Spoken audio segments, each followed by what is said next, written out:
রবিবার সকালে নির্বাচনী প্রচারে নামলেন শিলিগুড়ির বাম মনোনীত সিপিআইএম প্রার্থী শরদিন্দু চক্রবর্তী।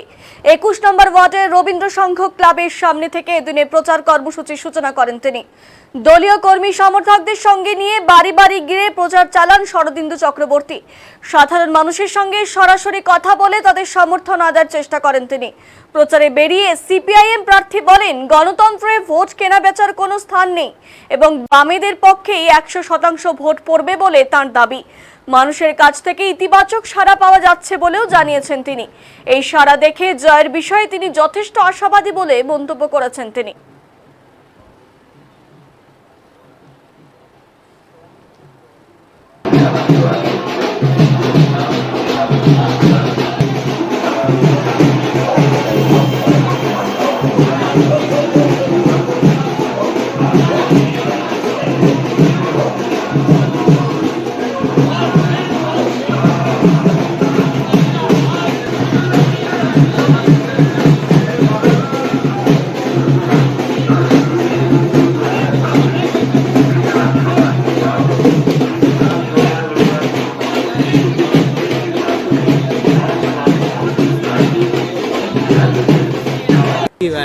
নিজেদের ভোট নিজেরা ফিরে পাবেন? 100 বার পাবো। যেভাবে বার্তা আমরা পাচ্ছি এবং যেভাবে চর্চা হচ্ছে, মানুষ বলছে শুধু আমাদের ভোটটা, যে ভোট নির্বাচনে গণতন্ত্রে কোনো ভোট কারো কেনা হয় না। মানুষ তার গণতান্ত্রিক অধিকার প্রয়োগ করেন যাকে মানুষ ভালোবাসেন। কিন্তু এবার যেটা দেখছি আমরা, যেটা অদ্ভুত ধরনের সাড়া, এবং এই সাড়া শুধু আমাদের বামপন্থী গণ্ডির মধ্যে নয়, বামপন্থী গণ্ডির বাইরেও যারা বিরোধী মতাদর্শের, তৃণমূল কংগ্রেস হতে পারে, বিজেপি হতে পারে, কংগ্রেস হতে পারে, তাদেরও একটা বড় অংশ বলছে না, আমরা এবার তোমাকে সমর্থন করব, তোমাদের সমর্থন করব। আমি মাঠে গিয়েছি, সেখানে বিজেপির অনেক কর্মকর্তারা ছিলেন, তারা হারছিলেন, মহিলারা, তারা বললেন আমরা বিজেপির প্রচারক, আমরা বিজেপিকে ভোট দিয়েছিলাম গতবার, তো তোমাকে ভোট দেবো। অল্প বয়সী ছেলেমেয়ে হবে, অল্প বয়সী ছেলেমেয়েরা বাঘাযতীন পার্কে গিয়েছি, ওরা বলছে এমপ্লয়মেন্ট অপরচুনিটি। শিলিগুড়িতে, পশ্চিমবঙ্গে আজকে এমপ্লয়মেন্ট অপরচুনিটি নেই। শিলিগুড়ির যে গুরুত্ব একদিন ছিল, সেই শিলিগুড়ির গুরুত্ব আজকে হীন হয়ে গেছে তৃণমূল কংগ্রেস বিজেপি সময়। আপনার এগেইনস্টে প্রার্থী দুজন, শঙ্কর ঘোষ এক্সিস্টিং এমএলএ, আরেকজন যিনি রয়েছেন মেয়র গৌতম দে, দুজনই তো মানে নামজাদা প্রার্থী। কীভাবে দেখছেন দুজনই? না দেখুন, আমার কাছে বিষয়টা কোনো ব্যক্তিগত বিষয় নয়।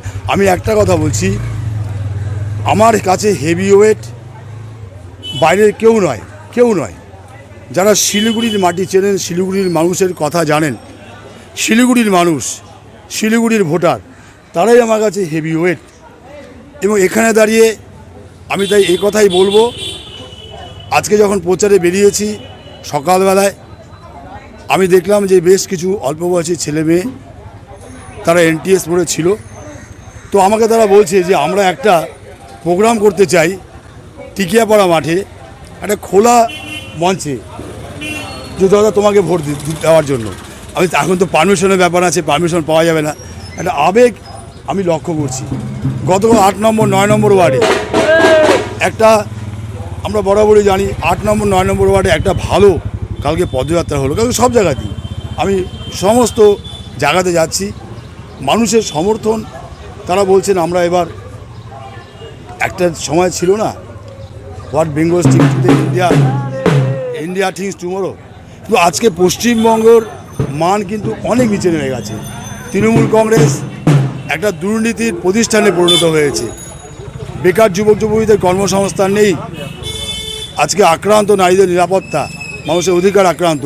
বিজেপি বিরোধী দল ছিল, পারলো না বিজেপি কিছু করতে। বিজেপি তৃণমূলকে সরাতে পারবে না, তাই আবার বামপন্থীরাই মানুষ ভরসা করছেন।